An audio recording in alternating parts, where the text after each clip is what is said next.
Hello, everyone, and welcome back to another episode of Inlay Terms. I'm your host, Payman Ascari. I'm joined here with my good friend and former fellow PPC candidate and all-around freedom fighter with a wealth of integrity, Mr. Jim McMurtry. Welcome, Jim. Lovely to be here with you, Payman.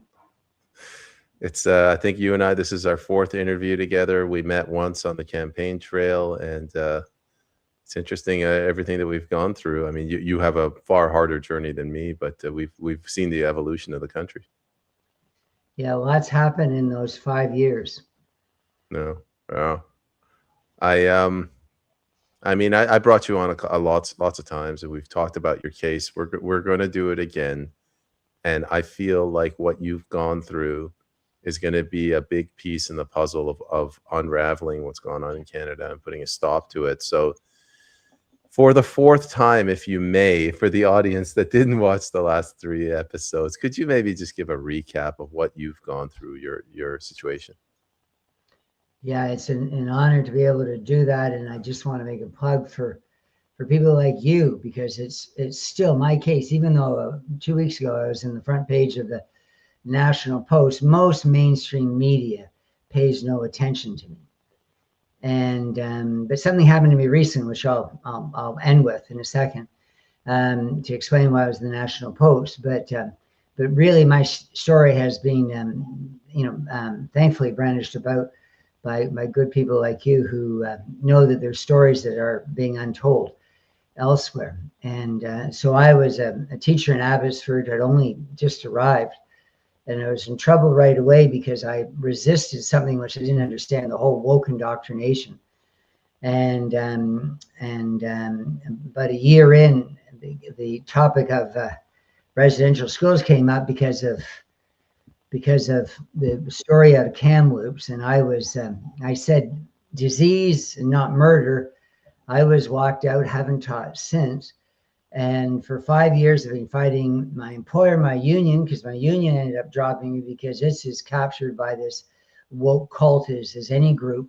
And in fact, it's not just about Indigenous people, it's about all sorts of issues. Right after the October 7 massacre in 2023 in Israel, my union, the BCTF, gave $50,000 to Hamas. Gave it to Gaza authorities, which is Hamas, the people who perpetuated the murder of 1,200 people. So we're not talking about people who sit around and worry about teachers' professional rights. So for 5 years, fighting these different bodies and still doing it, particularly my professional regulator right now, but also my basketball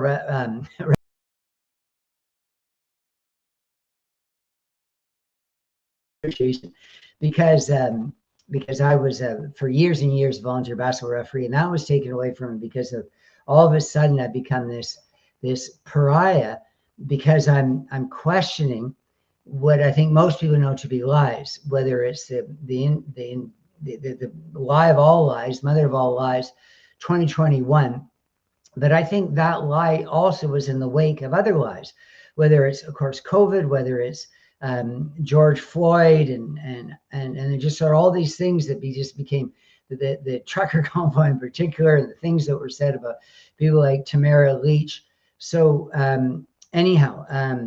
but since being walked out on saying the wrong about residential schools, I have taken up other causes, particularly the things that are happening in school where kids are being manipulated and exploited. The most obvious one was drag queens and others coming in and putting little children in the school system and in daycare, where my grandsons were at the time, some still are, and telling them all sorts of things that, like, they're in the wrong body and my body, my choice. Why are you telling a 6-year-old that? I mean, it's just insane what they were doing. And the principal is trying to see who could end up with the most trans students by the end of the year, because this was the race. And so I've spoken out about lots of issues, but my main thing is just being a teacher who believes in Enlightenment Canadian educational values. So where I said I'd end was with this. I've had really very little success outside of the fact that I've built up a following of close to 28,000 on X and have articles, and thankfully I've been in a couple of documentaries. One, Canada's Woke Nightmare, which is Telegraph and Britain, and millions saw that, and also to a very wide audience as well, Making a Killing, which is put on by a political party that I'm part of in British Columbia. People probably know 1BC.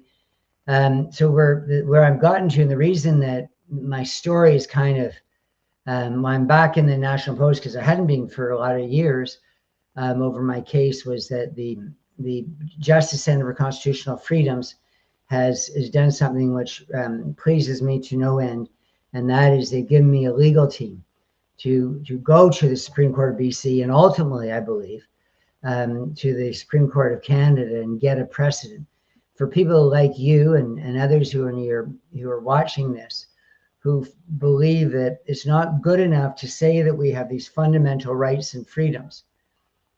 And then, of course, in the charter and so on, they write in all these exceptions like 15B. And well, you can't have discrimination unless, of course, these things apply. And so Section 2 there is about rights that we have. And what the JCCF is doing in my case is they're saying two things. They're saying that I have these rights, and they're also saying, because my union abandoned me, that I'm not being given a remedy. Anybody who has a constitutional right taken away from him or her is entitled to a remedy, to appeal to some sort of court proceeding in which one is heard. And so that's the exciting thing. But also in this petition, JCCF petition to the Supreme Court BC is reference to I didn't say anything wrong about what happened in Kamloops. It's not wrong for teachers to feel that they have some professional rights, and for all employees to be entitled to their own opinions. And so my case is probably above all, a fight for freedom of expression. Man, I don't even know where to begin. Why don't we start with the first of all, Prairie says good afternoon. She says thank goodness for the JCCF. So yeah, thank goodness for them and John Carpe. Here's a simple question, and I want your opinion. Do you think from 5 years ago when you got fired for holding that position on the Kamloops Graves issue, do you think things have gotten better, or do you think it's exactly where they were before? Oh, I think it's changed dramatically. But my purview is limited. I only have expertise really in one area. You can probably tell that. And that is in teaching kids. That was what I did.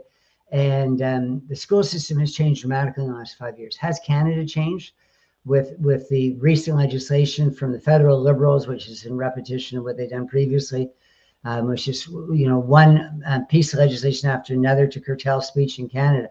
So we could argue that Canada hasn't changed. But I would say it too has changed in a lot of issues. I don't think anyone with any sense really believes today that there are 215 child bodies, in unmarked graves. These haven't been dug up in Kamloops, or that there's bodies anywhere because none have been found.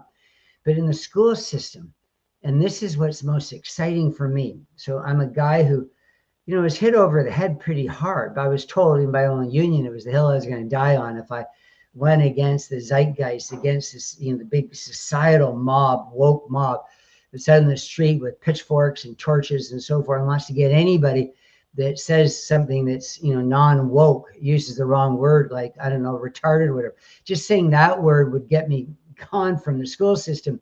And it wasn't that way. It honestly wasn't that way. We could read To Kill a Mockingbird. We could use the N-word in context. Teachers never felt as though we were interfered with if we were there to educate. And now the whole thing is, the movement is saying is to sort of place kids into this emotional rubber room where they go through their whole education and they're not hearing anything that's counter to the woke cult. And I think that's incredibly dangerous. When you start, it's like the Salem witch trials, when you start telling a community, and in this case, a broader Canadian community, that there are witches out there. A lot of people are going to accept the fact there are witches out there if the authorities are saying that, and then start, drowning and burning and hanging people. So this is really important. So, but in the school system, it's changed dramatically. And for as limited as my success is going to be in my pathetic little obscure life, I think I contributed to one thing, and it has nothing to do with residential schools. Again, where I've got my, that was my entry into this world of being a disgraced victim of cancel culture. It has to do with the gender thing. That being out of work, I went around in parking lots in schools in the Lower Mainland, particularly in Surrey, where I was living till recently, and I would talk to parents as they were there before they were picking their kids up at the end of the school day, and I said, "Did you know that right now or today at the school they had drag queens performing?" And so a lot of the woke stuff, getting rid of literature and abusing history and only talking about negative things, and of course telling kids their race is going to determine everything about them, and then the indigenization of everything, of canceling regular history and just teaching kids how to make a bone fish hook, and I just, all these things that are so little educational value or rationality, they're going on, I think, in large part because people didn't know.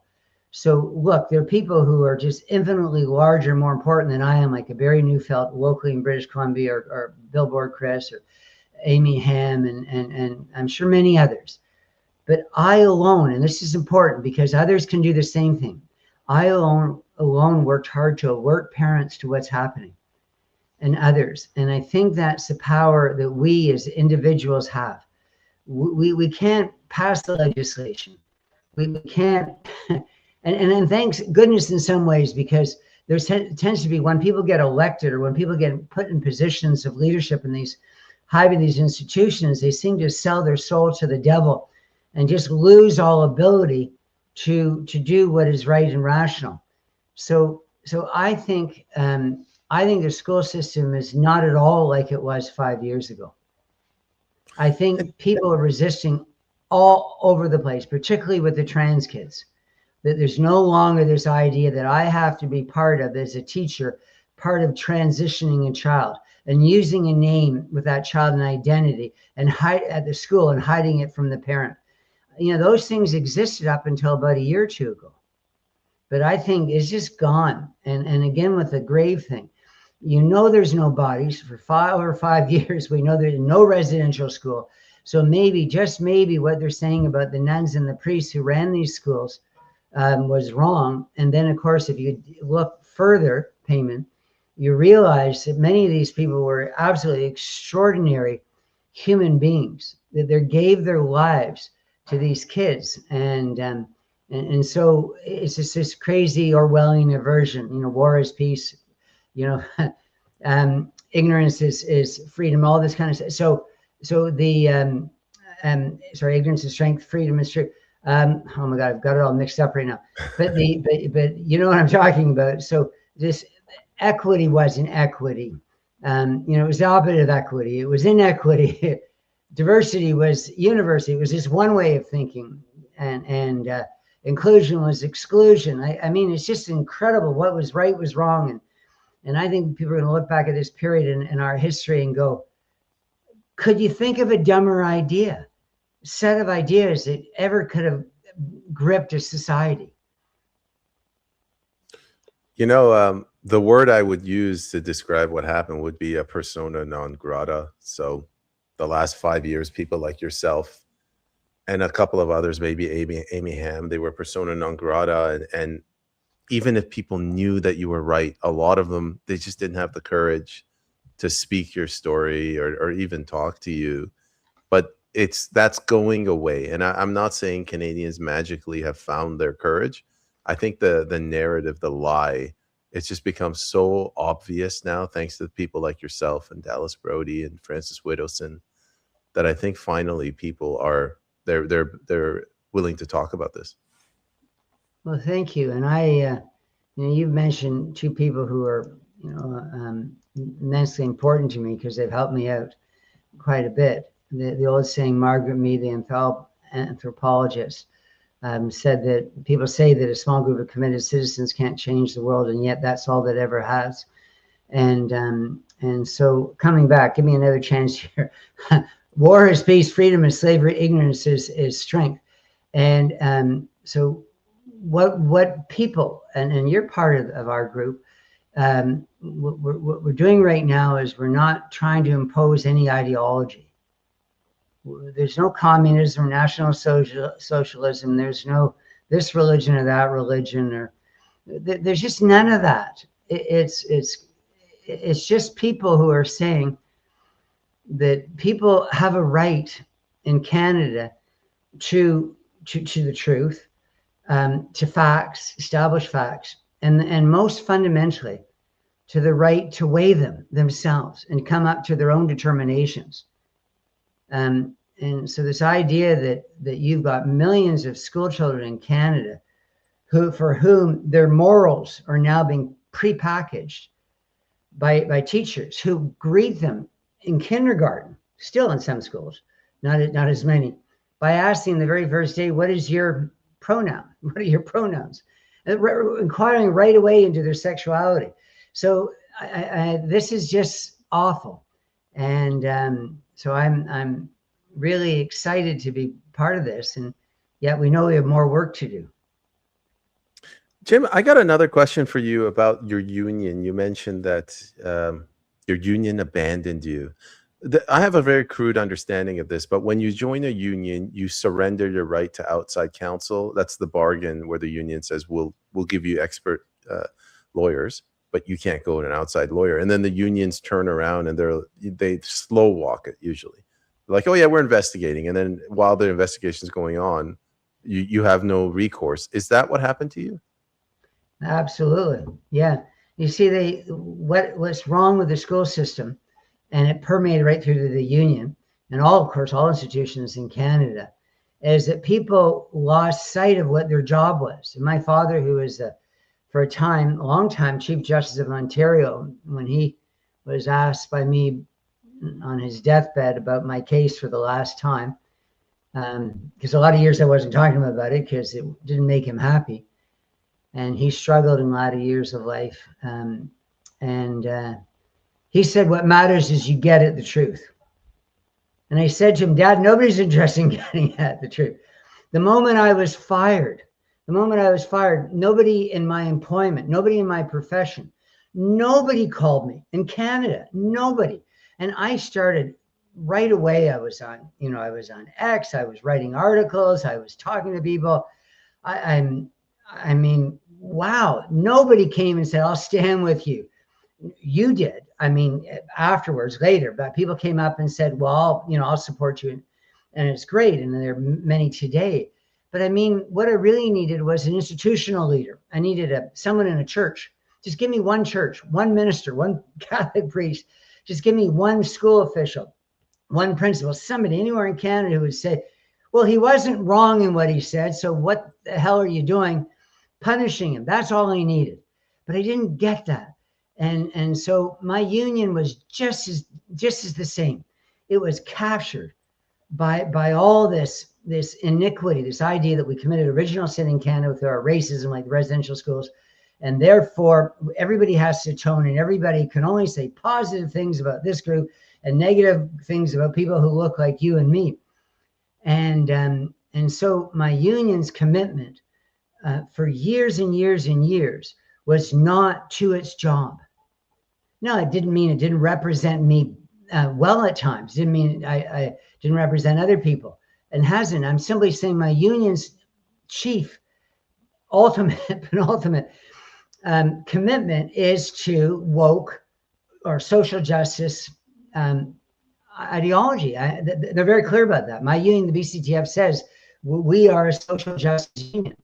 And then underneath that, they serve the people from whom they take money from every month, and a couple $1,000s a year. We're second.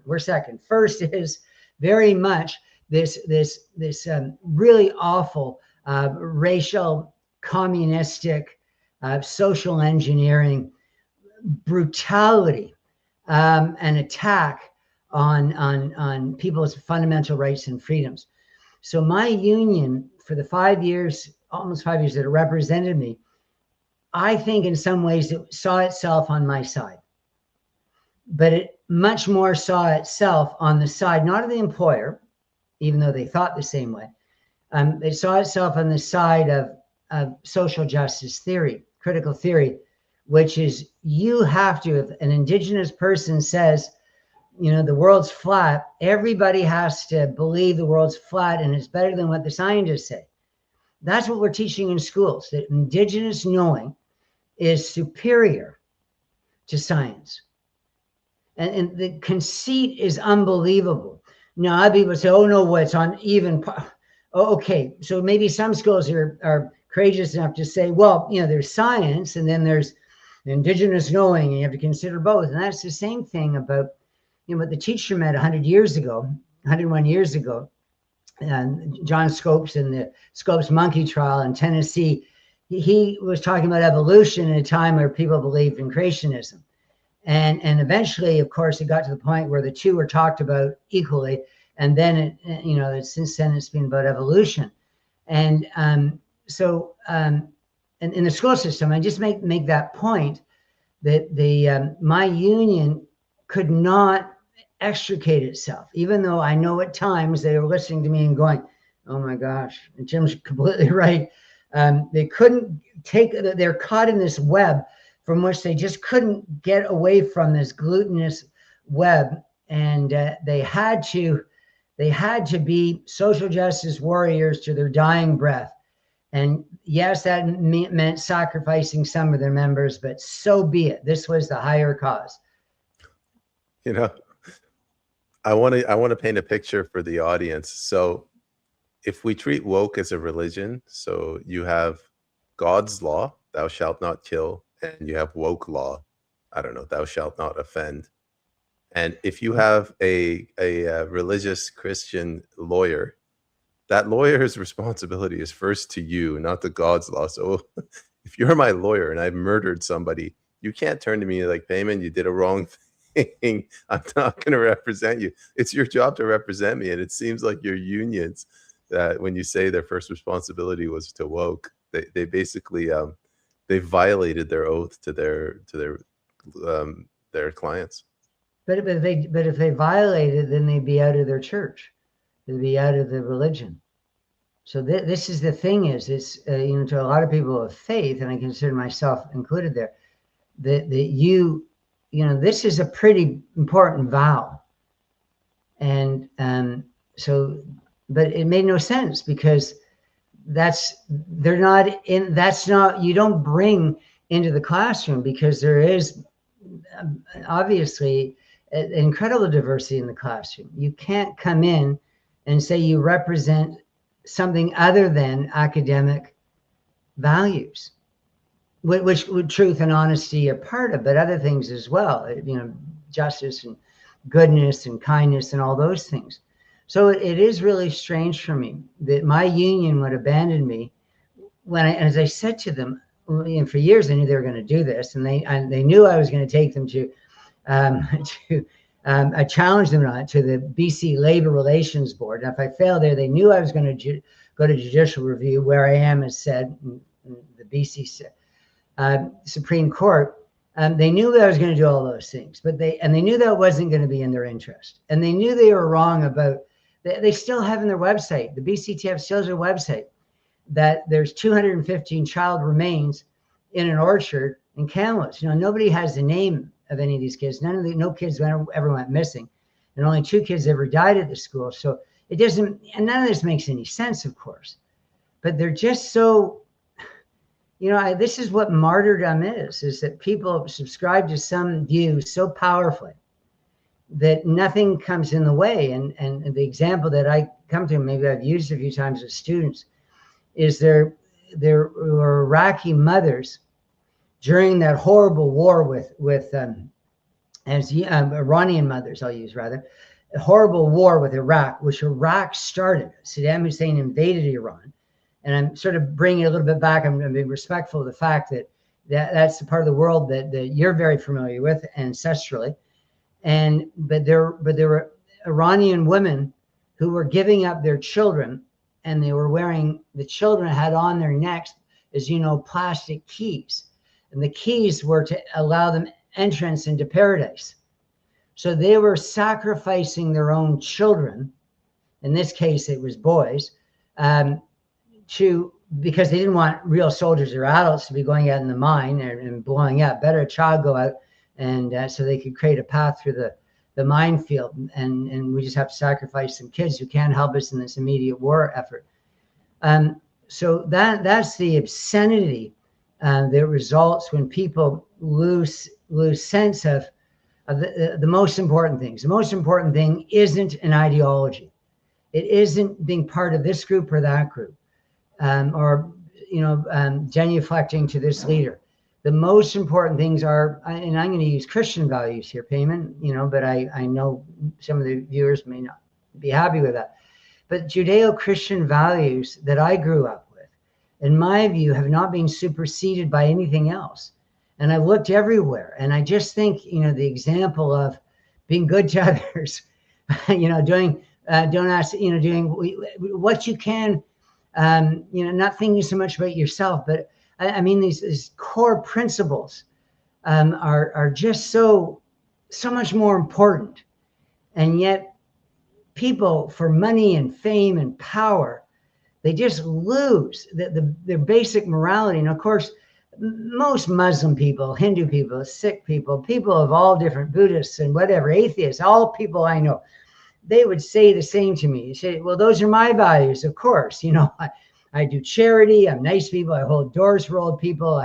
I wake up in the morning and think, what acts of kindness can I do? So this is not something that's restricted, but these universal values of goodness and of life. What kind of madness has set in our society when you put Tamara Leach in jail? She didn't hurt anybody. She never threatened anybody. And then you let other people who regular in our streets where I live, they steal things from the liquor store, and then they punch people, or they, break things or damage a police car, and they don't even go to jail. But Tamara Leach spent 4 nights, I think it was, in solitary confinement, sleeping on a concrete floor. Yeah.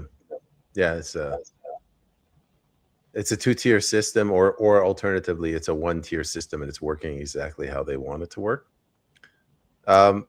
Jim, are you still there? Sorry, I was on the other screen. Before getting to the religious Christian aspect, I just wanted to bring something up before leaving the unions. I have Kirk Reese here. He's a former military whistleblower, and he says, jokingly, he can relate to his union abandoning him. And he cites 3 other whistleblowers that had the same thing happen to them, with their union throwing them under the bus. I'm going to mention them: Sue Spruill, Tony Ledsham, and Luke Saborin, who on Thursday dropped a legal document on Parliament. So it's not just you. A lot of people are abandoning, a lot of unions are abandoning their members. Yeah, I know Kirk personally. I think he's a wonderful guy. I don't think he's gotten his due. I mean, his story is a great story. So you honor me by talking about him, and just say that we're all part of the same thing. Is we see injustice, we speak up about it. That used to be something that people would be, obviously enamored by, and now you're in my case, frog marched out of one workplace and threatened. And the worst example of all, and I know Kirk Reese was terribly treated, I think, is Barry Neufeld. That here's a guy who was a long-term trustee and before that a pastor and just a decent community member of in the city of Chilliwack. And for the Human Rights Tribunal, which should, these bodies that should never even exist because they've allowed themselves to become weapons, as you know, for the worst people in society. But Barry to be given a $750,000 penalty. There's more to the fine than that, but that's the main part of the fine. For doing something which is obviously, it couldn't be anything more noble in one's life than standing up for the right for children not to be led toward Dr. Mengele's and having their bodies, their sexual parts rearranged because, some people higher up in the school system thought it was an exciting way to show allegiance to the woke church. Barry Neufeld, his case was that he said that he believes gender reassignment surgery for minors is child abuse, and that's why they got him. Is that correct? Yes. Well, they Yeah, got him. It wasn't just one thing, but that was one of the things used against him. that was part of the $750,000 case. It was egregious. The tribunal administrator, the way they justified it, that there was a bunch of other trans people in the school board, and they're like, well, this is an appropriate fine. And just because there's like 20 of them, and it doesn't make it appropriate if it sums up to $750,000. At this point, they should switch to using the word bajillion, like a bajillion-dollar fine. Barry Neufeld can't pay it either way. Well, Barry can't pay that, and he's lives by himself. He's a pensioner, and in a very modest trailer park. So it's just so incredibly cruel. And Barry, whom I've been fortunate enough to get to know, and I saw him as recently as a couple of weeks ago, he's a really smart guy. I mean, it's just really quite fascinating to listen to him speak. And I said things to him. I said, Barry, at what point are you going to stop? Because he's getting on in years, as I am, but more so than I. And he just has this incredible sense of purpose about him. It just doesn't matter. He's lost 3 times in big awards against him, and it just hasn't affected him at all, because I think he decided long ago that in being a trustee, that was a serious oath, to talk about where you mentioned earlier that he took an oath, and that was to be a trustee of the school system. And he wasn't going to and never will renounce that oath. And that oath is just so in line with what I was talking about, community, consensual, enlightenment values. And it's a beautiful story. It is. I think he's done a really fantastic job standing for his principles. And I believe he came out and he said he's not backing down. Like he's not going to be intimidated. And I've heard, you mentioned also Frances Whittleson or Amy Ham mentioned as well. They're interesting people because they've been hit hard financially, and their advice to me is always, don't sign anything. Just go to the end and all that kind of stuff. And every once in a while, I say, well, at one point, this is really going to start affecting my family. Whatever, if I go to the Supreme Court of Canada and, lose and get all this. The 3 of them are very much in the same camp on this. So, I mean, this is why I think we're doing what we're doing right now. I don't really think we'd be doing this unless there was a need for it. There's something driving both of us. And if I've just mentioned this, and I apologize if I'm taking an off course, but I remained, and this was relevant to our previous interview, I remain so incredibly honored to know Iranian people and what they have been through. And they're still unsuccessful, in my view, still unsuccessful in achieving what so many people want, which is pretty much what we have in Canada, or certainly had in Canada, which is a government that represents them, and certainly one that doesn't do the awful things that it does to people who are dissident. And so these are important fights the world over.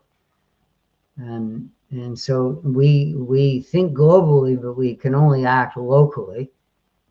So the 2 of us are acting locally, and I think, and people like Kirk would agree with this, and others that might be watching, I would say the same thing. All of us together, we know we're doing something very important, and I think none of us is going to stop until Canada mirrors better the values that are enshrined, for example, in the Constitution. Now, I want to go back to what you were talking about earlier about you're getting on the subject of Christianity, Christian morality versus all the other ones, Islam, Buddhism, Sikhs. And you're right. Like they could say, listen, like most of the moral values you have, we have.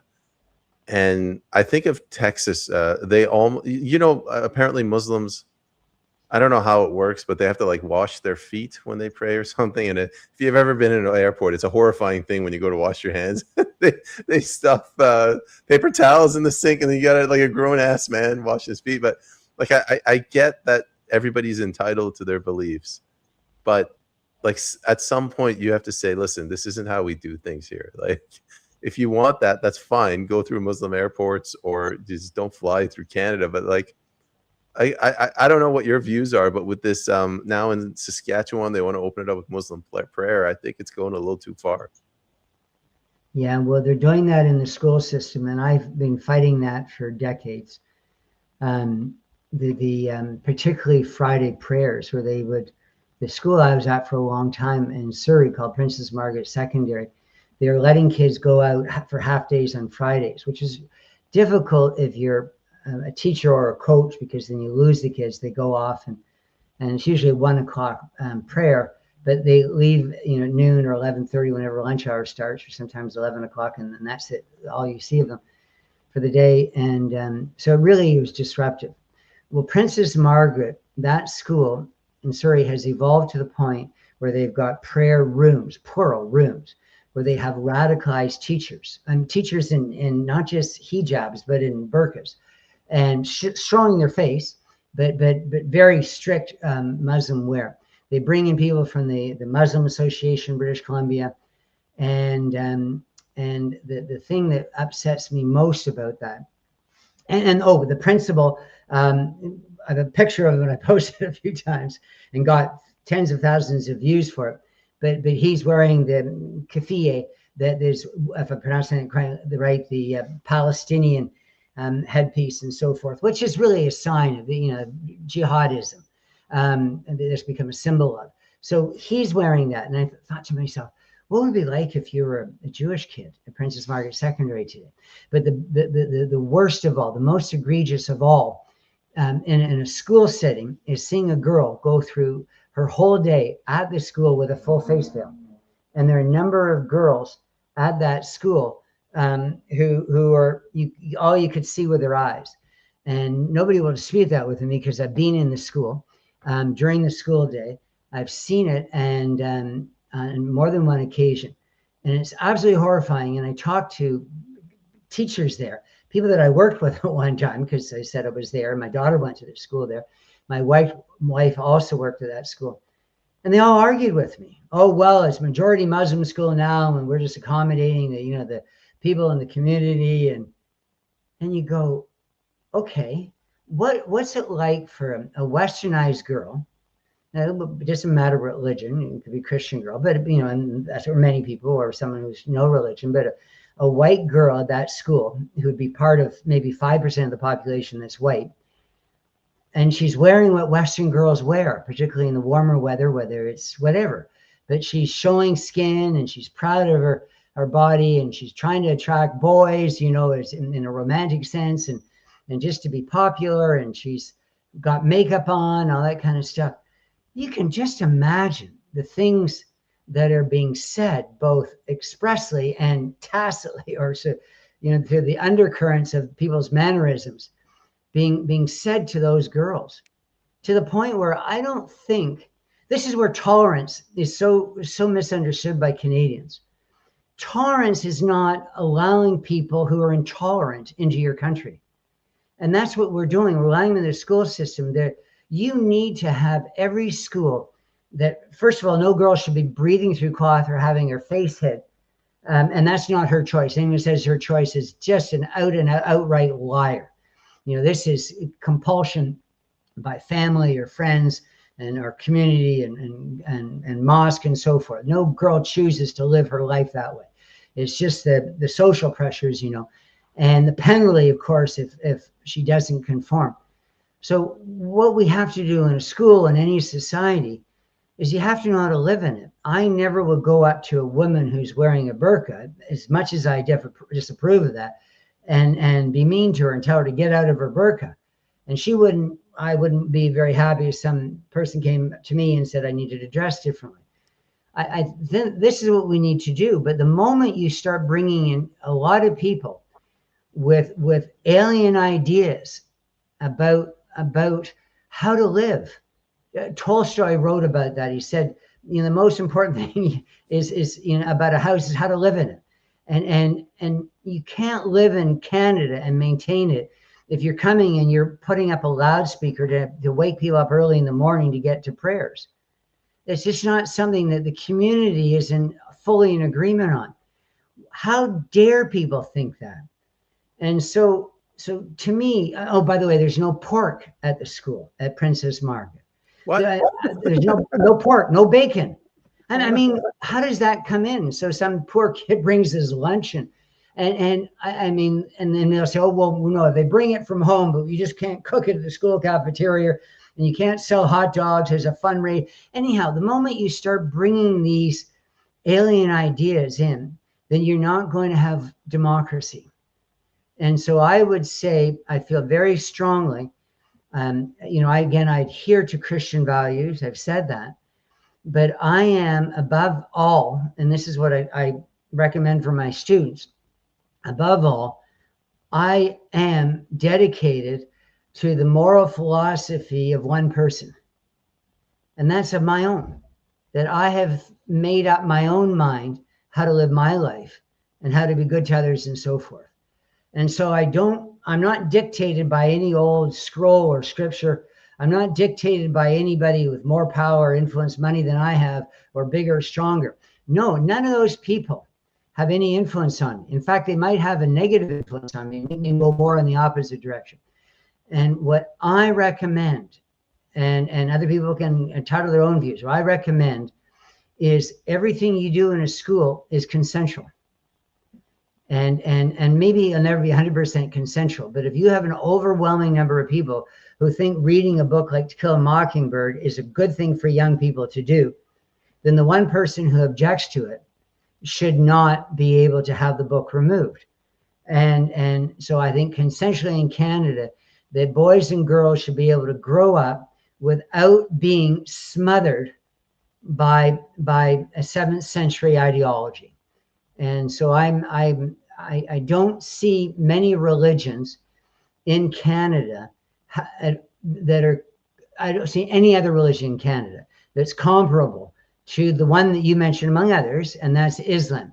Because Islam is not a religion as much as it's a totalitarian system. From what you do, from when you wake up to when you go to bed. And that is inconsistent with Canada. So anybody coming in Canada, what I would say was say it right to their faces. Welcome to Canada, live your life, make it a good life, but you can't in any way trample on the rights and freedoms of others. And that was the 60s.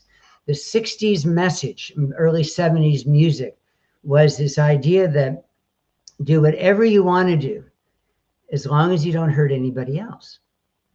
And so I am not, and the school system until recently, I'm not out of step with, if I had ideas that were inconsistent with those around me, congruent, then I would say, well, maybe Canada's not the place for me to live.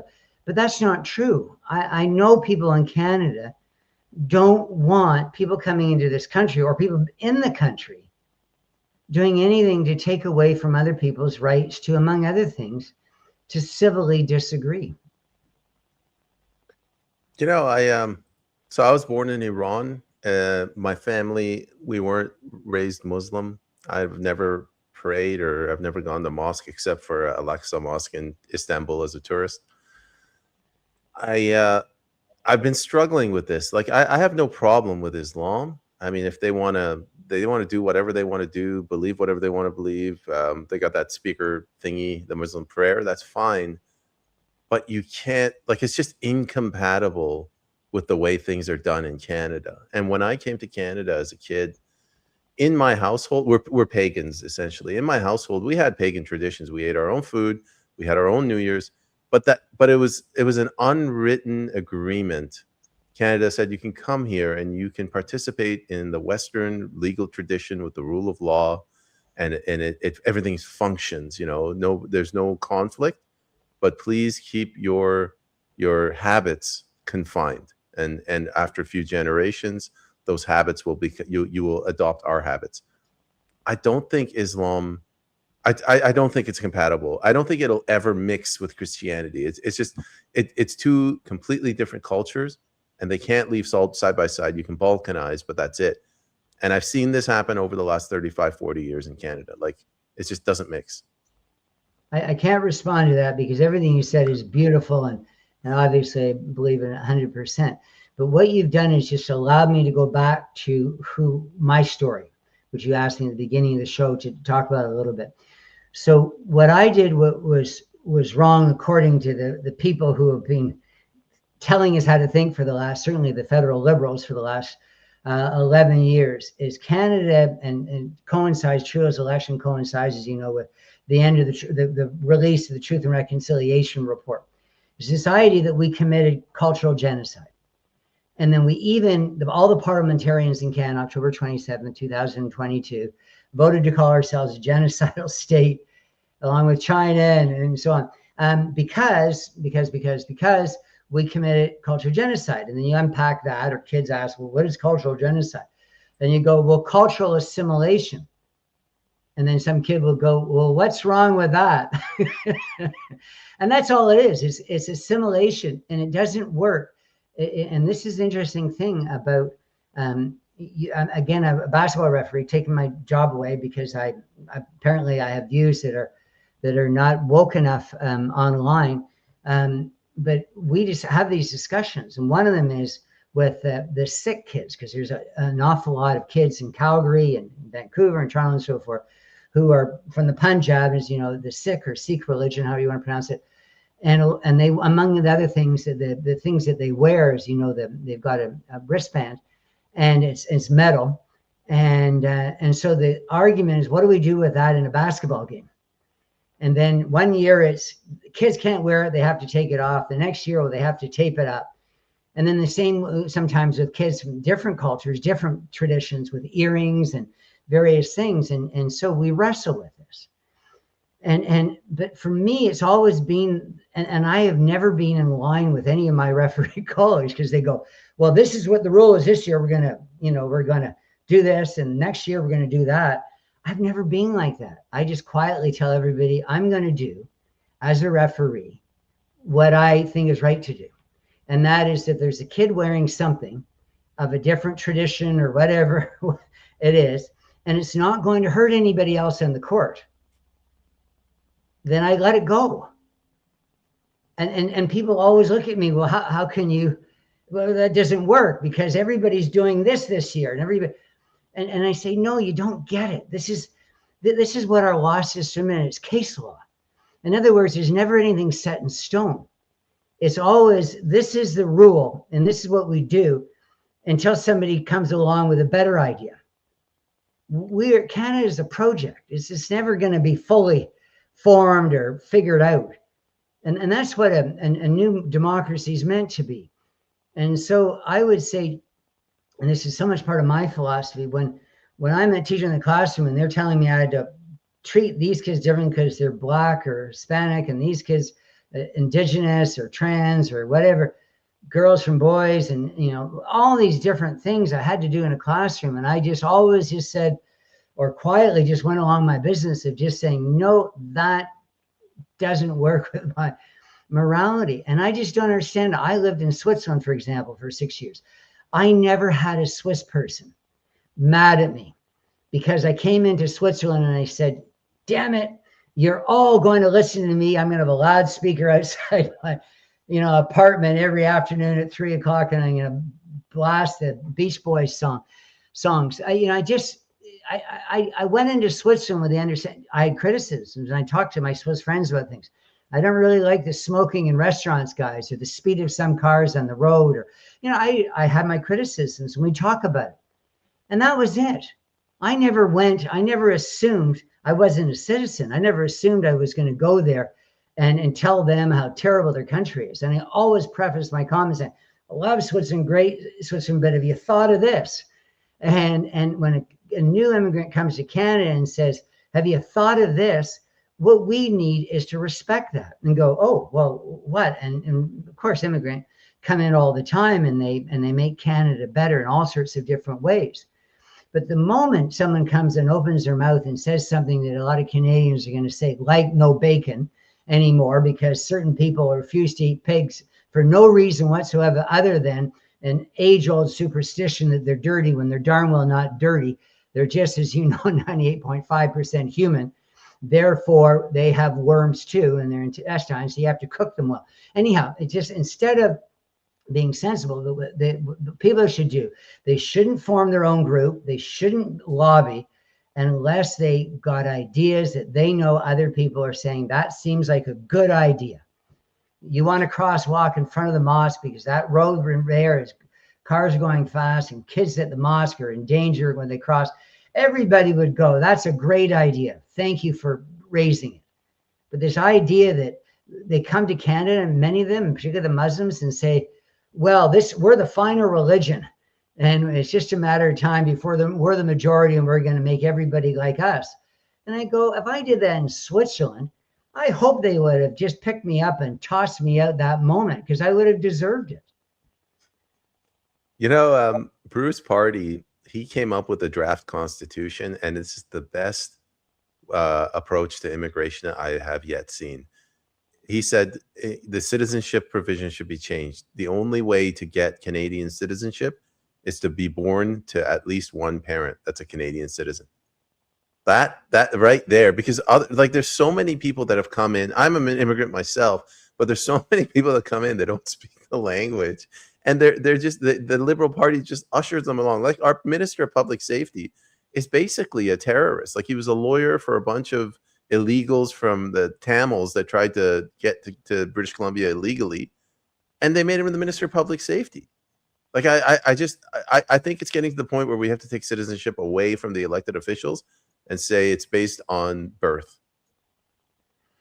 I respect that. I don't agree with it myself. If I may say that. No, go ahead. Go ahead. I couldn't care where someone's born. I couldn't care. If that person wants to come in Canada and has a need to be here, a real need, for Canada is a safer haven, because I do believe in political refugees, real political refugees. The person is coming here because there's a job opportunity, or it's for a job that regular Canadians aren't willing to fill. I couldn't care less. I couldn't care. All I think that everybody should, again, use the word vow or oath to, is to the idea that when you're in a family or in a neighborhood or a community or a city or a country, wherever you are in the world, that you work to make it better and not worse. And so if you're a regular Canadian, born to Canadian parents, and you're a menace on the street, of which there are many, particularly if you visited Vancouver, downtown and Hastings and so forth, I think those people, I'd far rather see those people deported. And I guess you can't do that legally, but this is who I am. I think Canada is a fairly amorphous place in the sense of we're stretched so broadly. There are people in Quebec with their own notions, and people in Newfoundland, and people in the Arctic and Inuit communities. We're just so different. And there's people, drinking their lattes in downtown Vancouver, that we're just all so different. And so I don't want to be a melting pot. I don't want to be too much of a mosaic. I kind of like the way Canada has been up until recently, where we bring lots of people in and they get it. They just get it that they're Canadian now, and they need to make Canada proud to have them, and other people proud about coming here themselves one day. So I know I'm kind of loosey-goosey with that, but I just don't like hard rules. I think most Muslim people, I think of it's a mother of bad ideas, Islam. And I say that when many people wouldn't say that. And I still think that if there's any Muslim person comes into my home, that Muslim person would be treated as well, maybe even nicer than somebody, who's who's not Muslim. I mean, this is what we do as Canadians. We bend over backwards to be good to people, particularly those who are different than us, because we recognize the diversity that's inherent in a country this physically large. But it's completely unacceptable to bring anyone over from a country in the world that's a dictatorship or misogynistic and not put them through a very rigorous filter saying, look, you're going to come live in Canada.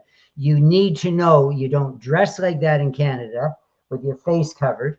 You don't treat women terribly like many men were able to do. You don't marry 9-year-old girls. Yeah, I mean, these things need to be said. It's almost like they shouldn't have to be said. That's common sense. Yeah. Prairie on the, I think she's pointing out what you just said. Suicidal empathy is absolutely taking us down. Well, but she's right about that. And suicidal empathy to me is I'm empathetic and I'm always going to be. But what we're doing is we're bringing in people who commit crimes, and you go, why? They have a history. Why would you do that? And then we're keeping them in the country, and the judges. It's a real racket with the judges. I mean, the judges are the worst at all of giving sentences that just sort of fit. Well, look, I know what's going to get you kicked out of the country, so I'm going to punish you, but it'll be under that bar. Wink, wink, nod, nod. And, this whole system that's not in Canada's interest.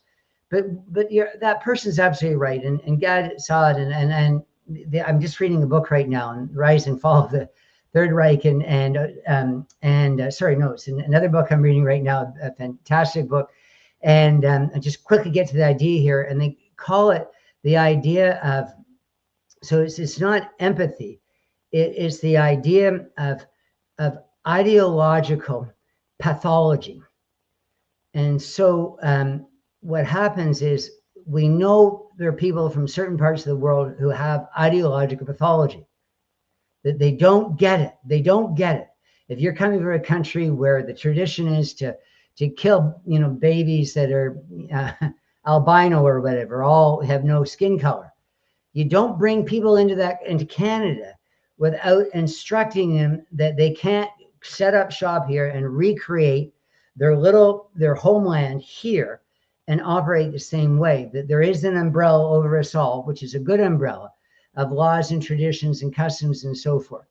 And so the suicidal empathy is something it's a wonderful term, and it's something I've railed against from the beginning of time. And the best example that I can give is when you go into a classroom and there's one kid just destroying it for everybody else. Just some kid, in many cases, someone with a behavioral problem, but someone, violent. I know a teacher recently who left the profession because her principal said that she had to wear I think it's called a Kevlar armored jacket or whatever. So they're telling the teachers and then other kids in the classroom that maybe we can protect you with armor. Well, why wouldn't you just get rid of the kid? It's probably in the kid's interest too, not to going around stabbing people. It doesn't make that child very popular. But this is what we do. We bend over so much to try, and because this one person is part of a smaller group.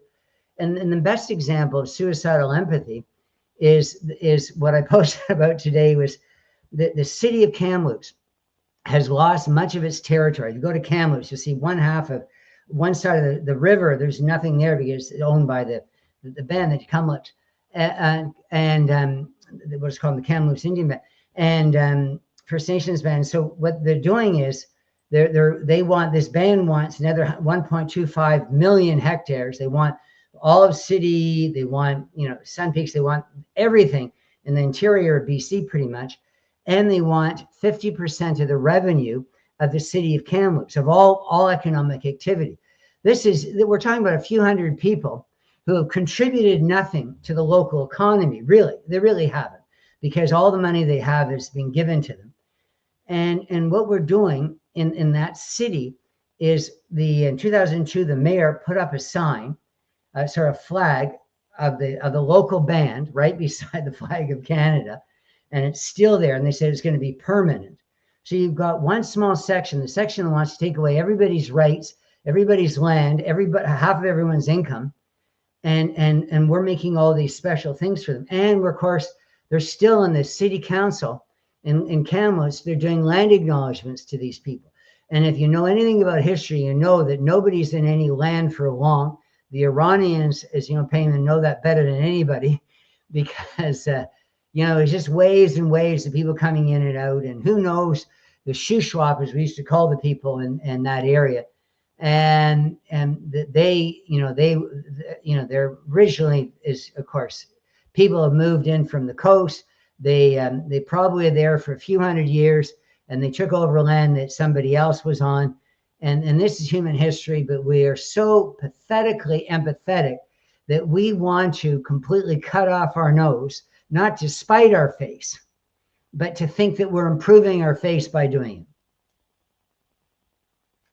it. We're at the end of the show, and we don't have time to get onto this, but I just want your view on what I'm going to say. To me, for a citizen, a Canadian, to do land declarations would be as disrespectful, as embarrassing as a husband saying that his wife is, an unchaste woman, a decrepit woman with no morals. Like you do that, other people are going to walk over you. I think that's the purpose of these land declarations.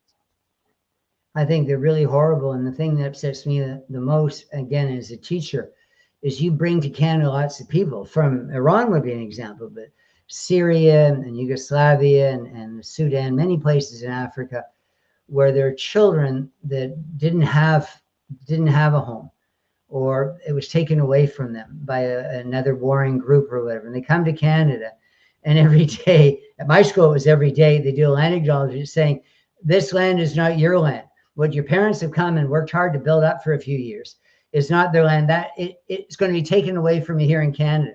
You're going to be revisiting all the horrors that you experienced back in your ancestral homeland.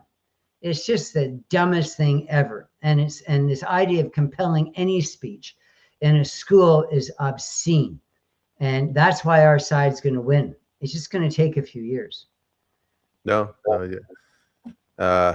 Prairie chimes in. She says, agreed, Payman. Those land acknowledgements are very disrespectful. Good to see somebody agrees with me. Jim, just to wrap it up, tell the audience where they can follow you, how they can support you, and I believe you have a book out as well. Thank you for asking. I'm really most interested in people supporting the causes I speak to. And I don't know which one it is, whether it's, it's against indoctrination in schools or against Indigenous title, whether it's for, free speech, whatever, supporting people like Tamara Leach and Amy Ham and Barry Neufeld and lots of wonderful people. But if they want to support me, I don't take money from people, but what I don't want checks from people. I of course, to be honored. I have some people subscribe to me on X, but I guess if there's anything, they could buy my book, and that makes me a little bit stronger, because I can say now that all these people have bought my book and they know my story. But that my commitment is not to self, to be honest with you. It's I really believe that we have to be better as a country. So thank you for putting it up there. I think my book is informative to see what they do to an employee who separates himself from the herd, from the ideological herd. But most importantly is I think we need to just say enough is enough. We know what Canada should be about. It's not what we're seeing. All right. Well, there's the Mr. McMurtry's book, The Scarlet Lesson. Go ahead and buy the book, please. Instead of watching Netflix, just buy the book. You might learn something. You can get it off of Amazon as well. Jim, we should probably do this more often. I think I waited too long to call you, but it was good chatting with you again. It's a delight always speaking with you, Payman. Thank you so much. All right. Take care, and I look forward to our next meeting.